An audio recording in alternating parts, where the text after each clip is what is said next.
नाचनगाव रस्त्यावर सिमेंटीकरण होत असलेल्या मार्गाच्या दोन्ही बाजूंनी फुटपाथ आणि सांडपाण्याच्या निवाऱ्यासाठी गटार बांधण्याची तरतूद होती. हे गटार आणि फुटपाथ तयार करताना अतिक्रमणधारक अडथळा ठरत असल्याची तक्रार रस्ता बांधकामादरम्यान अनेक वेळा चर्चेत आली होती. याची दखल घेत सार्वजनिक बांधकाम विभागाचे अभियंता मुत्तलवार यांच्या नेतृत्वाखाली सार्वजनिक बांधकाम विभागाची टीम आज JCB घेऊन घटनास्थळी पोहोचली आणि अतिक्रमणावर कारवाई केली. ही कारवाई पॉवर हाऊसच्या भिंतीला लागून असलेल्या व्यावसायिकांवर करण्यात आली. एका नामांकित दैनिकाच्या पत्रकारानं पॉवर हाऊसच्या अधिकाऱ्याला प्रश्न विचारला की अतिक्रमण आता हटवले जाईल तर ते पुन्हा झाले तर काय? यावर त्यांनी उत्तर दिले की आमच्या भिंतीपर्यंत आमची जागा आहे, त्यापुढे अतिक्रमण झाले तर ते हटविण्याची जबाबदारी आमची नाही.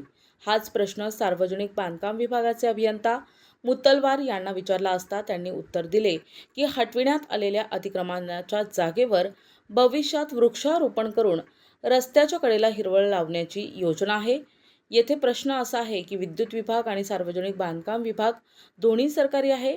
जर या जमिनीवर भविष्यात अतिक्रमण होऊ न देण्याची जबाबदारी दोन्ही विभागांची असेल तर विद्युत विभाग अभियंत्यानं दिलेलं विधान हे सिद्ध करते की सरकारी विभागांमध्येच आपापसात समन्वय नाही.